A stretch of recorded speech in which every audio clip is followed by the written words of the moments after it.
हेमंत सोरेन आज झारखंड की नई सौर ऊर्जा नीति 2022 का लोकार्पण करेंगे। यह कार्यक्रम सुबह 9:30 बजे से होटल रेडिशन ब्लू में आयोजित किया गया है। इस नीति के तहत राज्य में 2027 तक निजी और सार्वजनिक क्षेत्र की भागीदारी से 4000 मेगावाट और सौर ऊर्जा उत्पादन का लक्ष्य रखा गया है। 3 लाख वार्षिक आय वाले लोगों को अपने घर में 3 किलोवाट तक का सोलर प्लांट लगाने पर 60% सब्सिडी दी जाएगी, जबकि 3 से 10 किलोवाट का सोलर प्लांट लगाने पर 80% सब्सिडी का प्रावधान किया गया है। दूसरी ओर आजीविका परियोजनाओं के लिए 3 किलोवाट तक का सोलर संयंत्र लगाने पर 60% सब्सिडी का प्रावधान किया गया है। 3 से 10 किलोवाट की स्थिति में अनुदान 40% दी जाएगी। संदीप हमारे साथ जुड़े हुए हैं। संदीप, आज नई सौर ऊर्जा नीति को लेकर के बड़ी पहल करने जा रही है सरकार, क्या कुछ कार्यक्रम शेड्यूल है? जी, मुख्यमंत्री आज जो नई ऊर्जा नीति है 2022 उसका लोकार्पण करेंगे और वहीं धनबाद और दुमका हवाई अड्डे में 600 केवी के सोलर प्लांट एवं 3D सोलर सिटी योजना का भी उद्घाटन उनके द्वारा किया जाना है।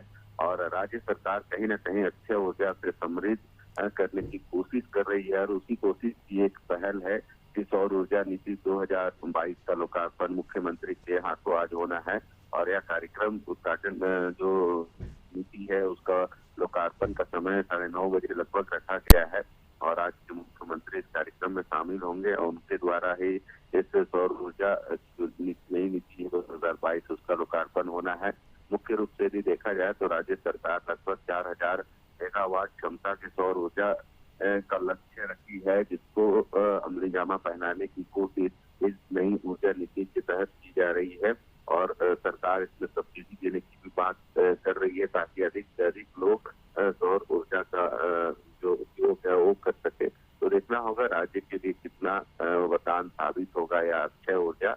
और कहीं न कहीं सरकार इस कोशिश में लगी है कि इसको सौर ऊर्जा का जो है लक्ष्य उसको बढ़ाया जाए ताकि अधिक से अधिक इसका उत्पादन हो सके। चलिए, शुक्रिया संदीप तमाम जानकारी के लिए।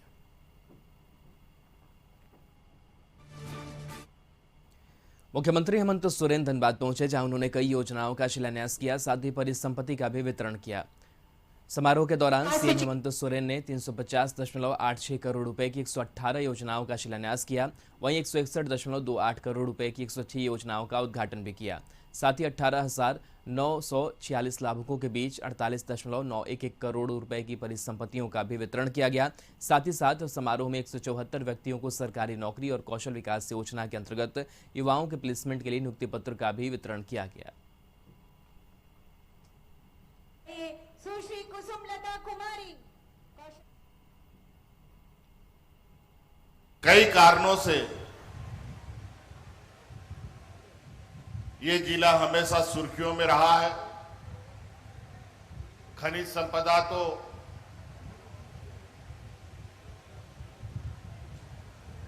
यहां 100 वर्षों से भी अधिक से निकाला जा रहा है, लेकिन इसी धरती से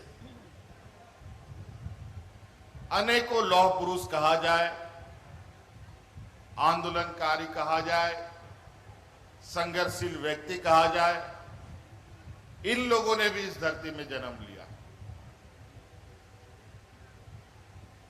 इस धरती की मिट्टी में अनेक संघर्ष का इतिहास कोने कोने में आपको दिखाई देगा। इस संपदा के रूप में तो हम पूरे देश में जाने जाते हैं।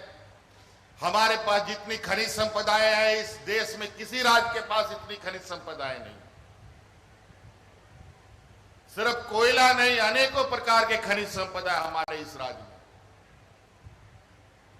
और मूलतः बड़े बड़े जो मुख्य खनिज संपदाएं हैं, वो सभी खनिज संपदाएं भारत सरकार उपक्रम खनन करती है।